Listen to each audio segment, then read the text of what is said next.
So let's start a reverse shell. A reverse shells are when the target is forced to execute code that connects back to your computer. So on your own computer, you could use Netcat, for example. Netcat is not encrypted, so it's possible to detect it by a system administrator. There are other tools for creating reverse shells, but let's try with Netcat first.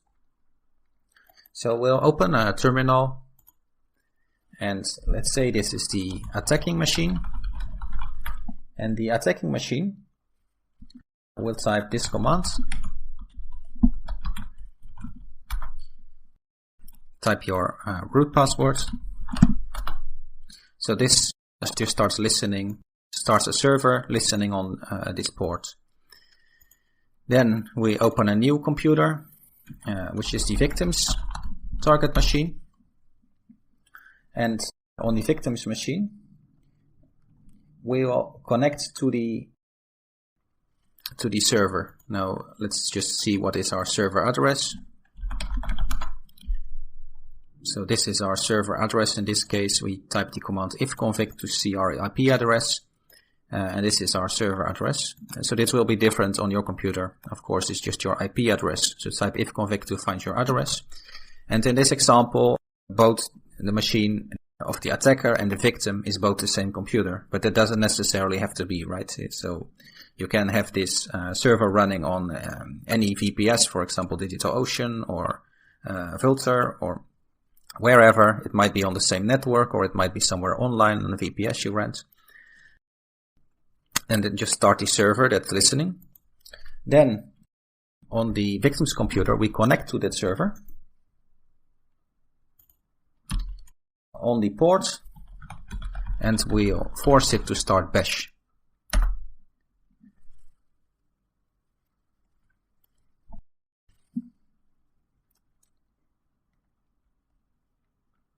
So when you do this, make sure you specify the right ports. So we set the server on port 443 and then also connect on port 443. So now we have a connection opened, and if on the server we type some commands, you'll see that we are accessing the victim's computer. So I type the ls command, which shows list. I can type the date command or whichever command, right? pwd, show the current directory. So we have complete access to the victim's computer. So the victim is just running this program, which connects to our server, and this gives our service access to the computer. So if I type who am I, you'll see we are user Kali. We are not the root user. So the next step, of course, when you have access is to become the administrator user. So let's do a real example. So let's say we're on the same network, and the victim's computer is a Ubuntu computer. And of course, the attacker's computer is a Kali Linux computer. So what we'll do is gain access to this victim's computer, to the Ubuntu computer, complete access from our Kali shell. So the first thing to do on the Kali Linux computer is to start a server, like this, with the port number. So make sure that the port numbers match, otherwise it won't work. So the L for listening, verbose, and the port number. So this starts the server. And from the victim's computer, we'll want to connect it to it. So obviously, now we are typing the commands, but this could be done from a bash script or inside a program that connects to the computer in the background. So let's type netcat, our local IP. So type ifconfig. Sorry, we need to connect to the attacker's computer, so we need to know the IP address of this computer. Type ifconfig. So in this case, this is the IP address, so ifconfig will show the IP address for the computer. So we'll connect to the server or to the attacker's computer on port 443, which is what we specified here. And we want to give access to bash. Now, in this case, on Ubuntu, the -e option has been removed. So if we type netcat, you'll see there's no -e flag, but that won't stop us. On some computers, the -e flag is there, and on some there isn't. So what we want to do is connect to this computer and offer our shell. Now, luckily, we can go to this web page. I'll attach a link in which is showing the reverse shell commands for different programs. So if you scroll down for netcat, busybox, copy this command, paste it, and then change the IP address. So 192.168. What is our server's IP? 8.182. So again, I typed ifconfig to show our server IP. The port is 443, so make sure that matches as well. So the victim's computer will connect to our server. That way it will bypass any firewall and it will offer the shell. So if we press enter now, you'll see we are in the victim's computer. If we type uname -a, you'll see we are inside the Ubuntu computer. If I type who am I, it shows the user. In this case, I'm the victim's computer user, so I am Frank.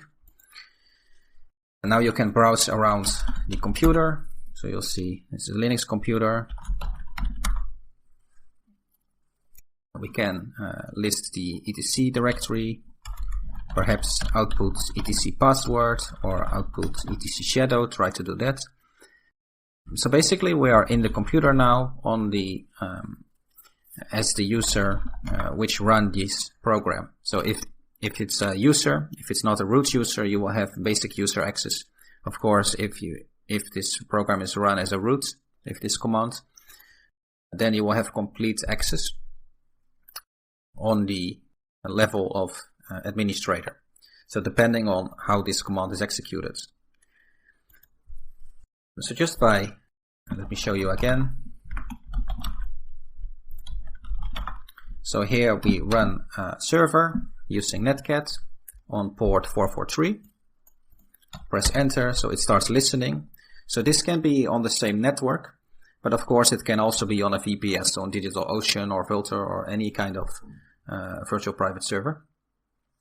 And start listening on that port for any connection. And then with the victim's computer, you'll want to connect to the computer automatically. So you can use netcat.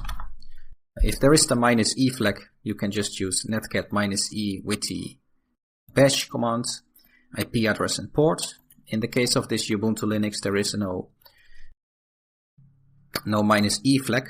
So if I type -e, it says invalid option. So for that case, we'll grab the busybox command.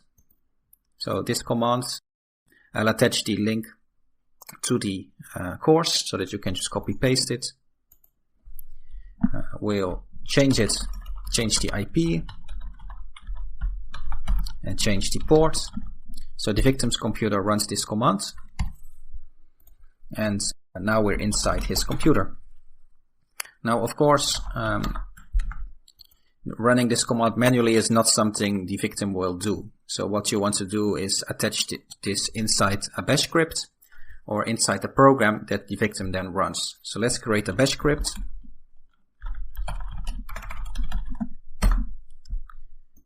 I paste it, so save it in any text editor, and we'll add bin bash. So make sure the IP address and ports match your computer. So here we start the server. We make the virus script executable. So this is our script. We make it executable using the command chmod +x. And now the victim runs this script by accident, and we have access into his computer. So we have complete access on user level on his computer. Of course, if the victim runs it as root, you'll have root access into his computer.